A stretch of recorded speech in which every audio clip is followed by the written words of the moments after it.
Make your goals stair steps, not destinations.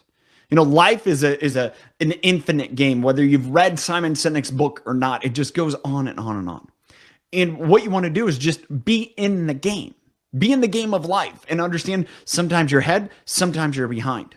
But if you look at your goals as destinations, once I achieve this goal, XYZ will be accomplished, your life's it's going to end up meaningless at some point because you're like, what do I do next? But if you look at your life and goals as stair steps, well, I'm going to come to here. And then next, I'm going to go to there. It's an adage that a mentor shared with me that I've embraced as kind of a life motto.